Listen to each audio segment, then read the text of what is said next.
This is White Plains Week, the weekly news roundup. With your moderator, John Bailey, editor and publisher of the daily internet newspaper White Plains Citizen Net Reporter. Jim Benerofe, editor and publisher of SuburbanStreet.com and WhitePlains.com. And Peter Katz, noted broadcaster and journalist. White Plains Week, what's happened, who are the newsmakers, and what's in store for the future. The views and opinions expressed on this program are solely those of the participants. White Plains Week is presented Fridays at 7:30 and again on Mondays at 7 p.m. here on Channel 76.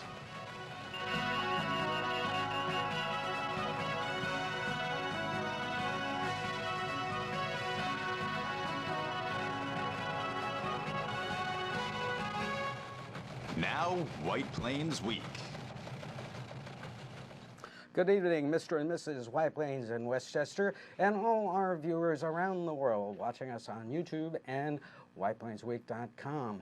John Bailey, this is White Plains Week, the City News Roundup Show, and I'm joined, as always, by my partner these last 15 years we've been doing the show, Jim Benerofe of SuburbanStreet.com. Welcome, Jim. And, of course, the anchor for all seasons who's been with us since 2007, Peter Katz.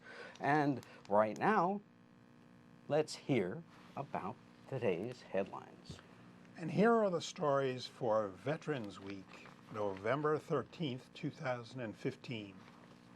Hudson Valley Honor Flight salutes World War II veterans with trip to Washington. White Plains honors its veterans. The Prelude starts moving Winbrook residents into new apartments. Grid Properties and City agree on residences and retail on former Shoals site.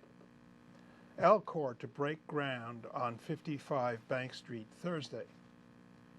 New York Tappan Zee Span will not open until spring 2017. County Board okays 5 more months for Standard Amusements to take over Playland. County Executive Astorino presents 2017 county budget. No tax increase, he says. Westchester Airport plans $30 million terminal improvements to increase passenger capacity, ease crowding. Soundview Manor, Good Counsel building is considered for city designation as historical landmarks. Library Foundation holds fundraiser Saturday night. Thank you, Jim. And now we go to the Rolo Newsreel March of Time for this week. And that is Tom Roach and Commandant James Mazzone of the Westchester Marine Corps League presenting a wreath at the Wednesday Veterans Day ceremony in White Plains. That was at the cemetery on North Broadway. Right? Yes, always a somber, dignified ceremony. And we have the next shot. We have Staff Sergeant Alex Guzman, who was the speaker, and Sergeant Guzman was very emotional in his address, saying how he was touched by how people reached out and America became a single plane on a day like Veterans Day, all pulling together, remembering the persons who departed because of combat and are veterans and who helped save the country. Very often people confuse the names and they call Veterans Day Memorial Day. And in a way it does memorialize veterans who made the ultimate sacrifice in the past, but also it used to be called Armistice Day, and the saying was that we celebrate those who made the ultimate sacrifice on the 11th hour of the 11th month, right? Right, of the 11th day. Which is when the armistice for World War I was actually signed. Right. And in fact, Kevin O'Keefe did the story about that as part of the ceremony, which is always good to remember. In fact, we remembered some living veterans this week, and Peter, why don't you tell us about it?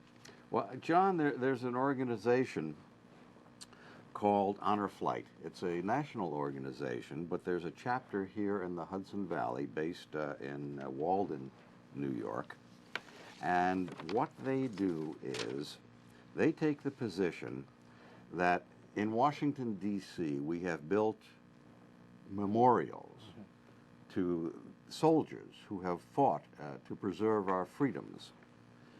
And many of these soldiers, the veterans, are aging, have never seen the memorials built to honor them, and may only have a limited time left in which to do so. And so this organization, Honor Flight, runs flights to honor the veterans, to take them on an excursion to the nation's capital, to see the memorials, to have special honors bestowed upon them, and to have a good time sightseeing, to have a nice meal, to spend time with family members and volunteers. It's an all-volunteer corps that runs this. And so this past Saturday, they had an honor flight departing from Westchester County Airport, and John and I were there.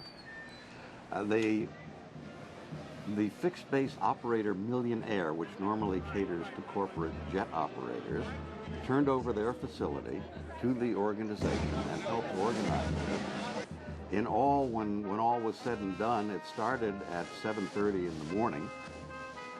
The actual flight got off the ground at about 10, but there were honors galore to be had. It started as the veterans, 64 of them, and their escorts gathered at Westchester Community College, and then there was a motorcade.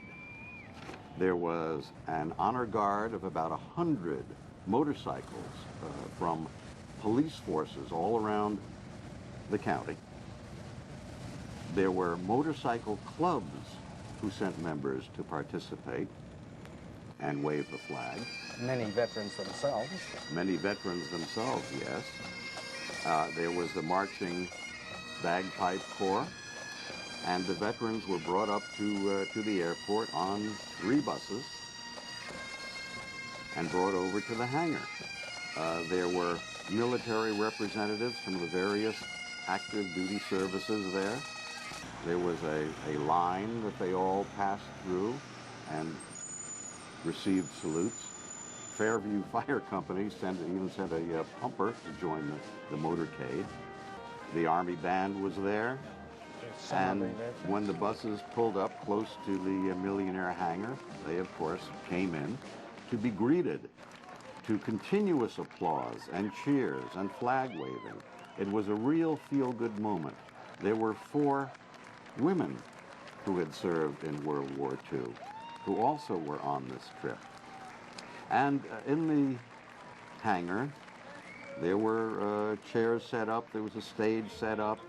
It was a really wonderful opportunity to express appreciation to the 64 veterans from World War II, many of them in their late 80s and 90s. There was one veteran there who was 100 years old. Lots of applause, lots of cheering. It meant a lot to Lots them. of smiles. That was the most important thing that we noticed. Here's one fellow who shows that he had served in the Navy, and that was a picture of him in the Navy. Years ago. 2 of the veterans who were scheduled to go on the flight unfortunately passed away, and they were given special honors. Storm Field, the meteorologist you may remember from Channel 7, who's the son of meteorologist Frank Field, was the MC, and he recalled his father talking about World War II and his experiences. And then Frank Kimmler, the executive director, board chairman. To our World War II veterans, ladies and gentlemen, let me say this. You defined peace and gave hope to the world with these 4 words: the Americans are coming.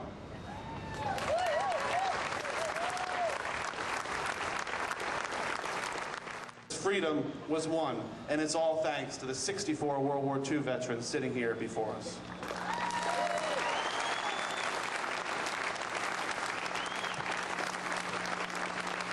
Veterans, everyone here is honored to be in your presence. Young men and women who over 70 years ago answered the call of duty and honor. You went to places whose names you could not pronounce. You fought a determined enemy who you did not know. All of you are warriors. We in this airport hangar have not forgotten your sacrifice and are still today and always will be grateful for you, for making it possible for us to live in this free nation. Now, I was especially delighted to see that one of the veterans taking the trip was Sam Fredman. You may know the name because Sam Fredman was a Supreme Court Justice in New York. This performance we just went through was magnificent. The whole morning is great, and I understand the whole day is going to be this way. So I'm looking forward to it. I have my son here as my guardian, Andrew, and we're happy we're here. And as World War II goes and memories, does this bring back memories for you? A lot of things you talked about this morning. I landed in Japan on August the 30th, which was 2 days before VJ Day. I was already on the island when MacArthur was signing the peace treaty, and when Japanese people saw us, they didn't even know who we were. You know, they didn't know the war was over. And I just keep thinking back to that when you talk about the kind of whole generation we were. For all of us, it opened new doors, and we opened new doors for everybody else. And the airplane that they're all going on was from U.S. Airways.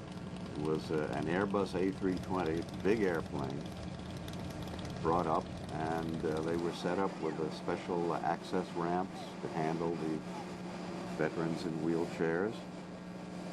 Others with their escorts got on the plane. It's amazing who they allow on the airport these days. It was John taking some pictures, which you still can probably see posted on WTCNR.com. And then it was time to depart for Washington, D.C.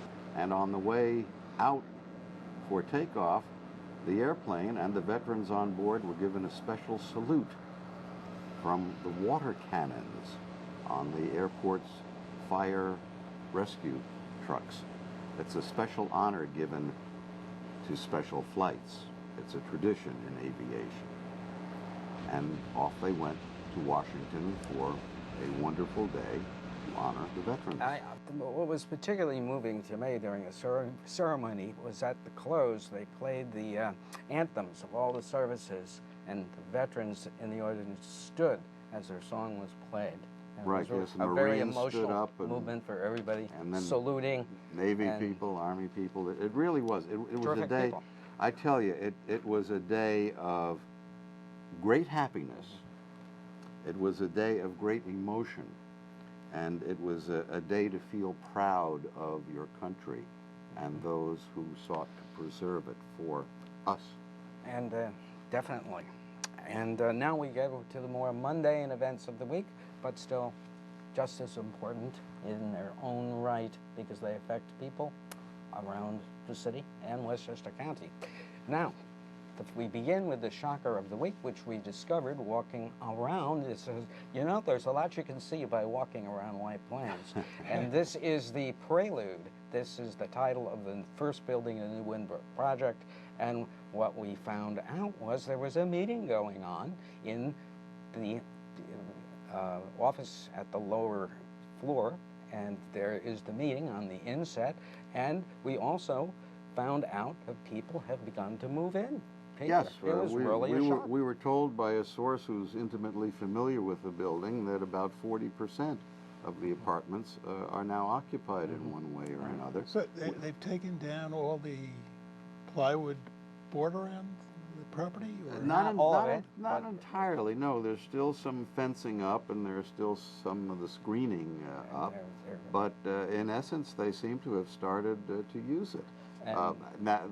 We were largely surprised because there'd been nothing from the housing authority. It's a soft opening. To do a formal dedication or opening of the building. In fact, if you go by and you look at the windows, you'll see that some of the apartments look unoccupied. Others, you can see plants and objects in the windows. You can see lights on some of the upper floors. A person had the opportunity to speak to one of the first residents, and that resident said it was very nice, her apartment. So this is really good to hear. And it's been a long time. It's been 9 years this project has been coming to fruition. Well, this is just the first. The idea is to replace all of the Winbrook buildings. We understand that 135 South Lex will be the next building to be replaced. That's unofficial. That's from a source. Getting hard information, official information, is a little difficult. Well, every time we have contacted them over the last 5 or 6 months, I haven't gotten any response. So hopefully this will spur them to be a little more forthcoming about what's ahead. But you never can tell. Now, over at the planning, over at the school district headquarters on Tuesday night, there was a meeting of the Council of Neighborhood Associations, and Damon Amadio, the Buildings Commissioner, and Christopher Gomez on the right, in the center there, spoke. He's the new planning commissioner. Spoke to the Council of Neighborhood Associations, and what we learned from Mr. Gomez was that Grid Properties and the City of White Plains have made progress on the Shoals property, shown on the next slide, right there, and as it appeared yesterday, and it appears that Grid Properties has agreed to build residence along the Maple Avenue side. The next shot, that's Maple Avenue with the residences will be going in, and they're going to have a retail complex, and it looks like progress is going to be forthcoming. We had heard that, but no official presentation How tall are those yet. buildings supposed to be? Do you know? We had heard low rise. That was floated some time ago because Grid Properties is essentially a commercial developer. They do shopping malls that we have seen elsewhere, and here the city was pushing for some sort of residential development as part of this. To go in harmony with the project seemed to have been stalled because of a lack of agreement as to just what to build there. With Grid's focus consistently being retail. That's what they showed in their conceptual drawings, and the city seeming to be pushing the concept of a retail and residential development. Retail space is really tough these days, I think. It's not... The thing that might make it different, though, is that it's right on the Scarsdale border. It's a gateway location, and I wonder, and Jim, you would have more of a experience with this in terms of site selection. Is it possible that would turn out to be a very good location for upscale stores to be right on the Scarsdale border? I don't see upscale stores there. I wouldn't see real high-end shopping. I would see more, what can I say, middle-class shopping. If you were going to looking for tenants now, they're shopping at because there's a lot of things that are. I mean, you've got the hospital there, so there's a lot of employees there. Restaurants, and you've got that other little shopping strip on Post Road, the strip mall, which is, well, I don't know if it's fully occupied. It's where New Way Cleaners is, and I think there's a barber shop there. There's a restaurant, and that seems to stay pretty well occupied. So that might be an indication that certain kinds of retail might do well. They attract. If it were your project, what would you go for? Like middle income, middle level type stores, or national brands, or what do you put into something like that? I'd say mid-level, maybe slightly upscale, but not like the Westchester Mall. Okay, middle range stuff. Well, it will have to be somewhat transitional if they're going to lift up that whole area. Yeah, well, we will have to see, not only which tenants they're able to come up with, but whether they're going to ask for some sort of zoning change or try to increase their density in some way. Yeah, well, I would be interested to know how tall the buildings are actually going to be. Are they going to be 3- and 4-story? Are they going to be well, we don't have a plan yet. 6 stories? No plan. Nothing's been submitted, Yeah. so we eagerly await the soft introduction of that plan. Yeah. Right. Well, but there's going to be a formal dedication on another project, right? That's Yeah, coming and up that's Elcor. next Thursday. Next slide. And that is what the former commuter parking lot looks like as of yesterday, as they continue This to is on Bank remediate. Street, right? Yes, Bank that's Street right. downtown, It's right next to not far Bank from the Street train Commons. So this is really proceeding apace, and they're going to have an official groundbreaking this coming Thursday. So that was really nice to hear about. And so it looks like things are coming back. Now this is essentially a mid-rise to high-rise apartment building that's going to go in there. Right. They had bandied about a plan to stick a hotel. But the hotel is on the back burner. Now, we've got some interesting news at the beginning of the week. The New York State Thruway had a meeting, and they announced after the meeting that there was going to be a delay in opening the new span that is being built over at the Tappan Zee Bridge. They said it would not now open till about spring 2017. Or maybe summer. Or maybe summer, maybe fall. And what they were saying was that the engineers said, well, we wouldn't be happy opening this to traffic during the winter, so let's wait until better weather comes along. So now, they said, well, remember, that would be spring, maybe summer. Just a few months ago, they were saying that this new ramp that they're building on the new Tappan Zee was designed for people to keep up their speed and bank them really nice into the curve. And now we're told that it might be too icy in the winter. Didn't they know what it was going to be called? Doesn't make sense to me. Well, actually, if you listened to White Plains Week in the past, you would have heard John and I doubting very much whether they would be able to meet the published timetable for opening that first bridge. And they have officially said they are not going to make it. Right. So now, I don't know. People should listen to us once in a while. Is it possible? Do you think? Is it possible by any stretch of the imagination that they're just slightly behind in construction? No, because they were right on schedule, right? Weren't they? In the fall? Yeah. That's what we were told. All right. But now they're not. So be that as it may, we move along. Now the county board has okayed 5 more months for Standard Amusements to take over Playland. Well, to make up its mind whether they want to go ahead with the deal.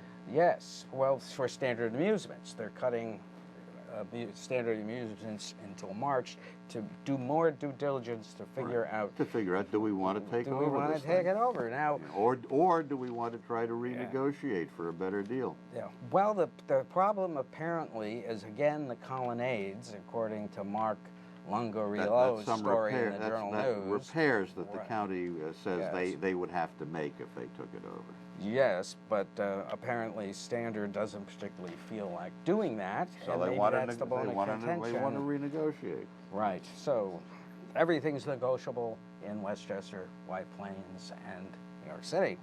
Now, Westchester Airport is planning a $30 million terminal improvement. That's shot the of the terminal from right, the air. If you look right in the middle of your screen, Yeah. you'll see the terminal building and the garage behind it. Yeah. And this came as a complete surprise, announced by the director of the airport. And what it apparently is going to do, it's going to cost $30 million. They're going to lower the passenger space per square foot to 30 passengers per square foot. I don't see how you get 30 people in a square foot, but that's the way they measure this sort of stuff. There's going to be a larger Well, it's baggage during the check day. area. How many passengers during the day Yeah. can go through that square foot? And more seats in the terminal to sit and wait for the planes. And then they're going to add 2 more jet bridges. Those are the covered ways you walk out to the plane. And that's 4 in all. And there's going to be more, cell phone people, more charging stations.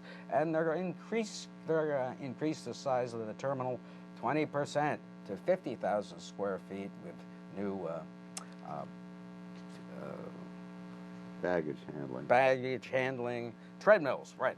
And there's also going to be a separate area for screening bags. Now, what is interesting is, one question the article did not ask was, does this mean you might bring in more flights than you presently have? Well, capacity is are they limited on Yes. the amount of flights they're allowed? At present, there is a limit, and that was set by the Board of Legislators when the new terminal building was first approved, and anything that's set by politicians can be changed by politicians. Absolutely. But I mean, well, they couldn't even extend the runway because Greenwich complained about it. They haven't done that. Remember runway 1129? Well, it was not extending it, but they were going to try to realign it in order to avoid the end of it being blocked by trees on the Greenwich side. All right. Now, quickly, Soundview Manor is in the news again because last night at the City Hall, the Preservation Committee was going to decide whether to designate Soundview Manor a city landmark, and also they're going to discuss whether they should designate the Good Counsel buildings a city landmark, which has intriguing possibilities. The White Plains Hospital still needs blood, and they dramatized this on Halloween, and that you can give blood Monday through Friday, 9 a.m. to 8 a.m. to 4. So call up the hospital and find out how you can donate it. They need it. The Salvation Army needs bell ringers, and that's the website or the phone For the number to holiday call. season, That's the Santa's right. ringing the Santa's, bell, right. so you can put So, donations in the kettle. help them out. That's a great And you need an audience listening to you on WVOX Tuesday mornings. Thank you, and thank you for that slide. I'm glad everybody remembered it. John Bailey, Jim Benerofe, Peter Katz. Good night for your White Plains Week. White Plains Week has been a presentation of White Plains Citizen Net Reporter, WPCNR.com, in cooperation with Channel 76. Comments may be emailed to WPCNR@AOL.com. The copyrighted print White Plains Cityscape by Leonard Weber is used courtesy of the White Plains Presbyterian Church. For information on its availability, you may contact the church at 761-8585. The views and opinions expressed on the preceding program were solely those of the participants. White Plains Week is presented Fridays at 7:30 and again on Mondays at 7 p.m. here on Channel 76. For White Plains Week, this is Seth Benerofe speaking.